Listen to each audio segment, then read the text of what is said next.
은혜 받으실 말씀은 사무엘상 22장 1절부터 4절 말씀이 되겠습니다. 사무엘상 22장 1절부터 4절 말씀을 봉독하겠습니다. 그러므로 다윗이 그곳을 떠나 아둘람 굴로 도망하매 그의 형제와 아버지의 온 집이 듣고 그리로 내려가서 그에게 이르렀고, 환난당한 모든 자와 빚진 모든 자와 마음이 원통한 자가 다 그에게로 모였고, 그는 그들의 우두머리가 되었는데 그와 함께한 자가 400명가량이었더라. 다윗이 거기서 모압 미스베로 가서 모압 왕에게 이르되, 하나님이 나를 위하여 어떻게 하실지를 내가 알기까지 나의 부모가 나와서 당신들과 함께 있게 하기를 청하나이다 하고 부모를 인도하여 모압 왕 앞에 나아갔더니 그들은 다윗이 요새에 있을 동안에 모압 왕과 함께 있었더라. 아멘. 할렐루야. 이 시간 온라인으로 예배드리는 모든 성도님들 주님의 이름으로 사랑하고 축복합니다. 우리 한번 따라해 보실까요? 예수님 안에서 좋은 일이 있습니다. 예수님 안에서 진짜로 좋은 일이 있습니다. 아멘. 우리의 믿음의 고백대로 주님께서 우리를 도와주셔서 예수님 안에서 진짜로 좋은 일들이 우리에게 많이 생겨날 줄 믿습니다. 저는 오늘 사무엘상 22장 1절에서 4절 말씀에 근거해서 다윗이 광야에서 배운 것이란 제목으로 같이 은혜를 나누기를 원합니다. 제목을 한번 따라해 보실까요? 다윗이 광야에서 배운 것. 아멘. 다윗은 그 일생 가운데 3번의 광야의 경험을 한다라고 말씀을 드렸습니다. 목동으로서의 다윗 그 광야의 경험이 있었고요. 사울에게 쫓기는 그 광야의 경험이 있었고, 마지막은 아들 압살롬의 반란에 쫓겨서 유대 광야로 도망가는 이 3번의 광야의 생활은 다윗의 일생에서 큰 영향을 끼쳤고 다윗이 다윗되게 하는데 큰 기여를 했던 것으로 보입니다. 지난번에 우리가 첫 번째 목동으로서의 다윗이 광야에서 어떠한 것을 배웠는지 같이 은혜를 나눴는데요. 다윗은 목동으로 지내면서 하나님의 돌보심을 꿈꾸며 다윗은 환경이 변하는 것이 아니라 하나님과의 교제로 마음이 변하는 그러한 경험을 합니다. 다윗이 그렇게 고백하죠. 야훼는 나의 목자시니 내게 부족함이 없으리로다. 다윗이 지내는 곳은 돌멩이만 있는 광야였어요. 부족한 것이 엄청 많지요. 그런데 다윗은 고백합니다. 야훼는 나의 목자시니 내게 부족함이 없으리로다. 정말 부족함이 없어서 다윗이 부족함이 없다고 이야기하고 있을까요? 부족한 것이 엄청 많았지만 다윗은 하나님과 깊은 교제를 나누며 환경이 변하는 것이 아니라 마음이 변하니까 다윗에게 부족함이 없는 것, 주님만으로 만족하는 그런 삶이 되었다는 겁니다. 지금 우리가 코로나 바이러스로 인해서 여러 가지 어려움을 겪고 있는데 이 어려움 가운데서 우리가 주님과 깊이 교제하면 야훼는 나의 목자시니 내게 부족함이 없으리로다 하는 그 다윗의 고백이 우리의 고백이 될 줄 믿습니다. 두 번째로 다윗은 광야에서 물맷돌 실력을 키우지요. 혼자 외롭고 시간을 낭비할 그러한 만한 곳이 광야였는데 다윗은 그곳에서 창조적인 일을 찾아서 하는데 그것이 물맷돌 연습이었어요. 물맷돌 연습을 통해서 짐승들로부터 양들을 지킬 수도 있었지만 하나님은 그 다윗의 물맷돌 실력을 그의 인생이 바뀌는데 골리앗과 대결해서 그 다윗의 물맷돌 실력을 사용하십니다. 다윗은 광야에서 지내면서 물맷돌 연습을 할 때 그것이 나중에 내가 골리앗과 싸움에서 쓰임 받으리라는 생각은 전혀 하지 못했어요. 그런데 다윗은 그냥 창조적인 일을 찾아서 하다 보니까 하나님이 그것을 사용하셔서 골리앗을 물리치는데 이 다윗의 물맷돌 실력을 사용하신 겁니다. 지금 원치 않게 많은 시간이 생기는 분들이 있을 겁니다. 주위를 바라보시며 그냥 그곳에서 지내시는 것이 아니라 뭔가 나중에 하나님이 이 일을 통해서 나에게 큰 일을 이루어 주실 것이다. 내 인생이 바뀔 것이다 라는 마음을 가지시고 창조적인 일을 찾아서 하나씩 하나씩 이루어가는 여러분 되시기를 주님의 이름으로 부탁을 드립니다. 세 번째로 다윗은 광야에서 하나님을 찬양합니다. 다윗이 하나님을 찬양할 때 제일 먼저 다윗에게 유익은 자기에게 있는 두려움이 사라지는 거예요. 그리고 다윗이 하나님을 찬양할 때 사울에게 있는 악신이 떠나갑니다. 여러분, 우리가 하나님을 찬양할 때 먼저 우리에게 있는 두려움이 사라지는 거예요. 그리고 다른 사람에게 있는 악신들이 떠나가는 겁니다. 이와 같이 찬양은 우리를 하나님 앞에 담대히 서게 만들고 다른 사람에게 있는 악신들을 쫓아내고 두려움을 쫓아내는 것으로서 우리는 정말 때를 어떤지 못 어떤지 주님을 찬양하고 입을 열어서 하나님을 찬양하고 경배할 때 하나님이 이 모든 어려움도 우리 가운데서 물리쳐 주시고 이 어려움도 지나게 해주실 줄 믿습니다. 다윗의 1기 광야 생활과 2기 광야 생활은 여러모로 다른 점이 있습니다. 1기 광야 생활의 특징은 무료함이고 다윗이 혼자 하나님과 교제하며 지내는 그러한 시간이었다면 2기 광야 생활은 다윗과 그를 따르는 많은 사람들이 다윗이 그를 따르는 많은 사람들과 함께하는 그러한 시간이었어요. 오늘 본문 말씀을 통해서 다윗이 2기 광야 생활을 통해서 무엇을 배웠는지 같이 살펴보기를 원합니다. 첫째로 다윗은 광야 생활을 통해서 사명을 이루어 갑니다. 사무엘상 22장 1절에서 2절 같이 한번 읽겠습니다. 그러므로 다윗이 그곳을 떠나 아둘람 굴로 도망하매 그의 형제와 아버지의 온 집이 듣고 그리로 내려가서 그에게 이르렀고 환난당한 모든 자와 빚진 모든 자와 마음이 원통한 자가 다 그에게로 모였고 그는 그들의 우두머리가 되었는데 그와 함께한 자가 400명 가량이었더라. 아멘. 다윗의 1기 광야 생활의 특징은 무료함인데 홀로 있기 때문에 느낄 수 있는 감정이죠. 다윗은 혼자 있으면서 혼자 생활하면서 본인만 잘하면 아무 문제가 없었어요. 그냥 본인만 잘하면 에브리띵 오케이였습니다. 그런데 다윗이 2기 광야 생활에 들어서면서 사람들이 다윗에게 모이기 시작하는데 그들의 특징을 보면 환난당한 모든 자와 빚진 모든 자와 마음이 원통한 자였습니다. 즉 아무런 희망이 없는 사람들이 다윗에게 모인 거예요. 다윗도 도망자의 신세이고 같이 모인 사람들도 아무런 희망이 없던 그러한 사람들이었죠. 여러분, 이렇게 아무런 희망이 없던 사람들이 같이 모이면 무슨 일이 일어날까요? 이 사람들이 모여서 무슨 일을 할 수 있을까요? 우리가 보통 아무런 희망이 없고 정말 원통하고 마음이 빚지고 그래서 이렇게 쫓겨온 그 사람들이 모여서 할 수 있는 것은 그냥 하루하루 살아가는 거예요. 하루하루 살아가면서 눈에 보이는 대로 육신의 정욕, 안목의 정욕, 이생의 자랑을 쫓아서 그냥 눈에 보이는 대로 살아가는 것이 자연스러운 것이 이 사람들의 특징입니다. 그런데 다윗과 함께 모인 그 사람들은 이렇게 그 공동체가 나쁜 쪽으로 변해가는 것이 아니라 좋은 쪽으로 변해갑니다. 다윗이 이들과 함께 있으면서 그들을 좋은 쪽으로 이끄는데 특징이 무엇이냐면 이 사람들은 아무 희망이 없는 사람들이었어요. 그런데 그들이 다윗을 바라보니까 다윗은 하나님께 기름 부음 받은 차세대 이스라엘의 왕이라는 거예요. 자신들은 지금 아무런 희망이 없지만 만약에 다윗이 왕만 된다고 하면 이 사람들도 인생 역전을 이루는 겁니다. 자기들을 바라봤을 때는 아무런 희망이 없었지만 다윗을 바라보니까 이 사람들에게 희망이 생기는 거예요. 즉 비전이 생긴 겁니다.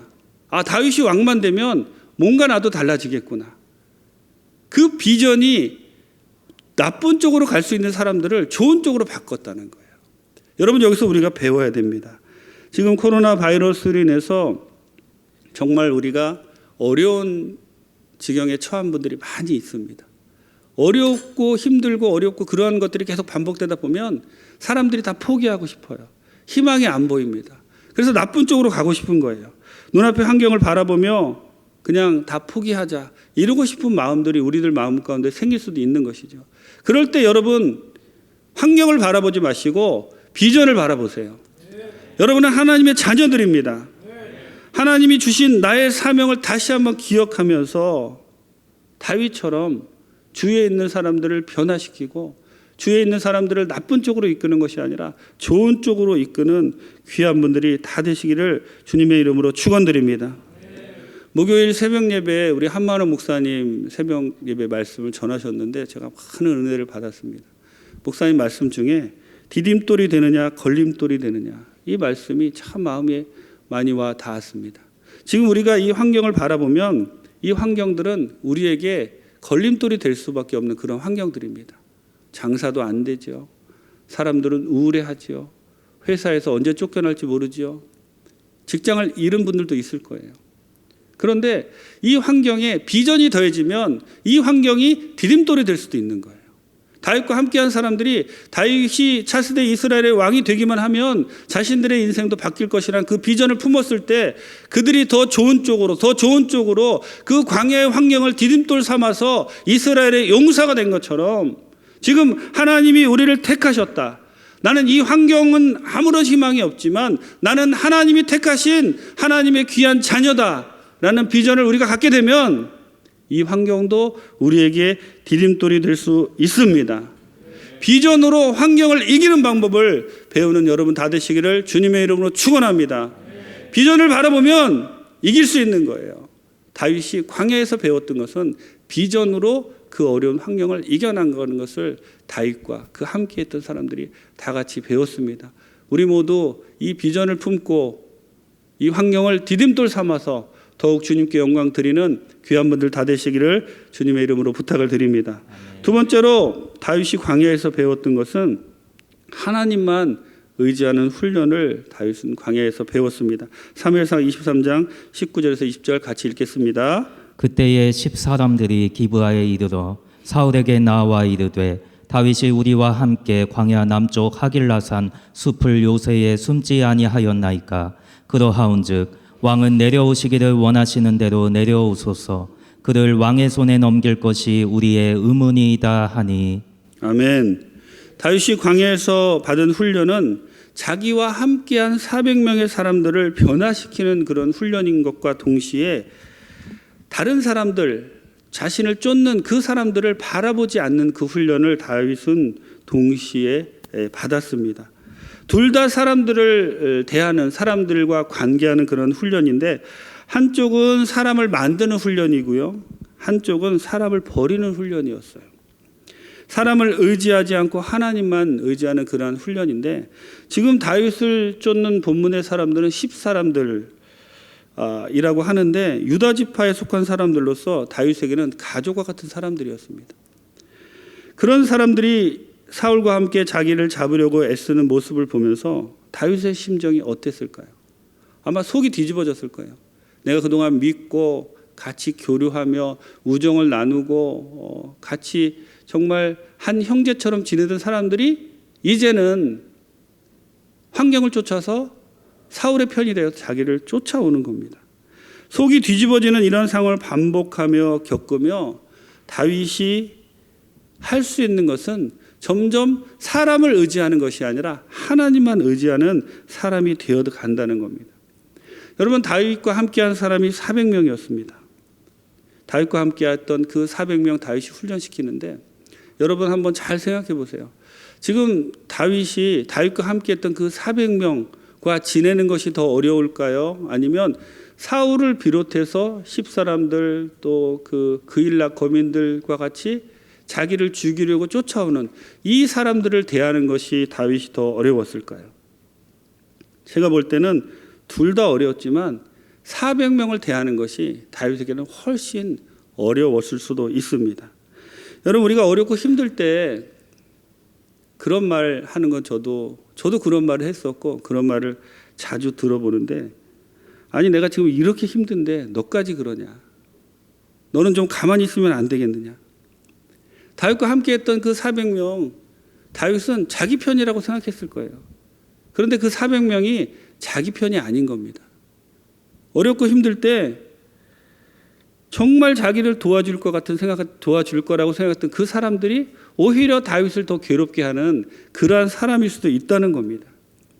여러분, 우리가 이 코로나 바이러스 힘들 때 어찌 보면 우리의 가족들 중에서, 구역 식구들 중에서, 지역 식구들 중에서 우리를 더 괴롭고 힘들게 하는 사람들이 있을 수도 있다는 거예요. 그 사람들로 인해서 속이 뒤집어지는 경험들을 우리가 계속 한다는 겁니다. 이렇게 속이 뒤집어지는 그러한 경험들을 계속 반복하면서 우리가 주님께 나아가야 할 것은 무엇이냐면 사람은 우리에게 아무런 도움이 안 됩니다. 그리고 그 사람이 없다고 일이 안 되는 것도 아니에요. 우리가 그런 것들을 잘 생각하며 주님만 더욱 의지하는 여러분 되시기를 예수님의 이름으로 축원합니다.